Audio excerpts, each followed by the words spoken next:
بسم اللہ الرحمن الرحیم۔ السلام علیکم ورحمۃ اللہ وبرکاتہ۔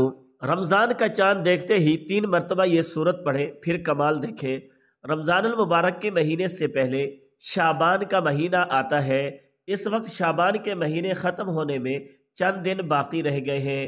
حضرت صلی اللہ علیہ وآلہ وسلم رمضان کے آنے سے پہلے رمضان کی تیاری شروع کر دیتے تھے۔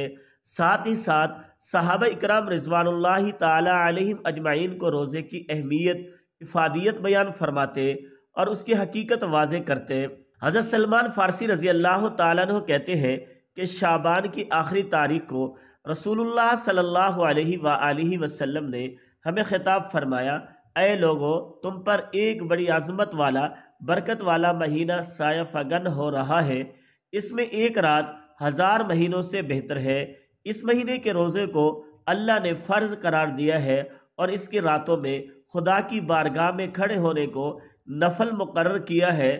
جو شخص اس مہینے میں کوئی نیکی، نفل کا کام اللہ کی رضا اور قرب حاصل کرنے کے لیے کرے گا تو وہ ایسا ہوگا جیسے اس مہینے کے سوا دوسرے مہینوں میں کسی نے فرض ادا کیا ہو، اور جو اس مہینے میں فرض ادا کرے گا وہ ایسا ہوگا جیسے اس مہینے میں کسی نے 70 فرض ادا کیے۔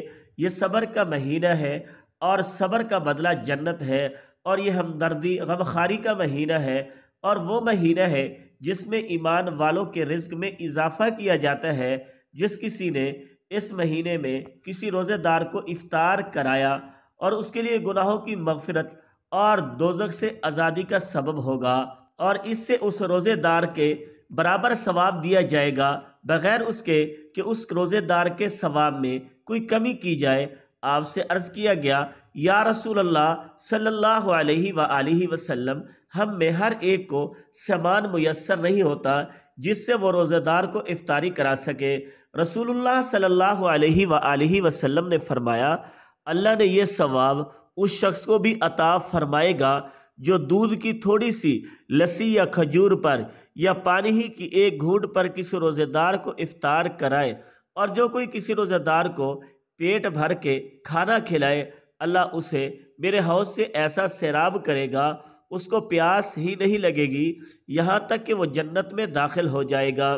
رمضان وہ مہینہ ہے جس کی ابتدائی حصہ رحمت، درمیانی حصہ مغفرت اور آخری دوزخ سے نجات کا ہے، اور جو شخص اس مہینے میں اپنے مملوک، غلام یا خادم کے کام میں تخفیف کرے گا، اللہ اس کی مغفرت فرمائے گا اور اسے دوزخ سے آزادی دے گا۔ اس حدیث کو پڑھنے سے روزے اور رمضان کی اہمیت واضح ہو جاتی ہے۔ اللہ تعالیٰ نے قرآن مجید میں رمضان کے روزے سے متعلق صرف ایک مقام پر یعنی سورۃ بقرہ میں بیان کیا ہے، اور یہ بھی بتایا کہ رمضان کے روزے کی اہمیت اتنی زیادہ کیوں ہے۔ اے لوگو جو ایمان لائے ہو، تم پر روزے فرض کر دیے گئے ہیں جس طرح تم سے پہلے انبیاء کے پیروکاروں پر فرض کیے گئے تھے۔ اس سے توقع ہے کہ تم میں تقوی کی صفت پیدا ہوگی۔ چند مقرر دنوں کے روزے ہیں۔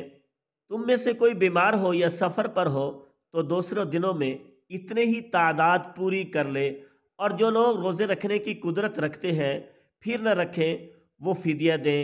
ایک روزے کا فدیہ ایک مسکین کو کھانا کھلانا ہے، اور جو اپنی خوشی سے کچھ زیادہ بھلائی کرے تو یہ اس کے لیے بہتر ہے، لیکن سمجھو تو تمہارے حق میں اچھا یہی ہے کہ روزے رکھو۔ رمضان وہ مہینہ ہے جس میں قرآن نازل کیا گیا، جو انسانوں کے لیے سراسر ہدایت ہے، ایسی واضح تعلیمات پر مشتمل ہے جو راہ راست دکھانے والی اور حق و باطل کا فرق کھول کر رکھ دینے والی ہے۔ رمضان کا چاند دیکھتے ہی سورۃ بقرہ کی آخری آیات اور سورۃ ابراہیم کی آخری 3 آیات اور سورۃ ناس کو 33 بار پڑھ لیا جائے تو تمام مسائل حل ہو جائیں گے، اور رزق کی وسعت ہوگی اور تمام حاجات پوری ہوں گی۔ رمضان کا چاند دیکھتے ہی اپنے پچھلے ماہ کے گناہوں سے استغفار اور توبہ کیجیے، اور اللہ پاک سے دعا کیجیے کہ رمضان میں گناہوں سے بچنے اور رمضان کا حق ادا کرنے کی توفیق عطا فرمائے۔ اللہ ہم سب کا حامی و ناصر ہو۔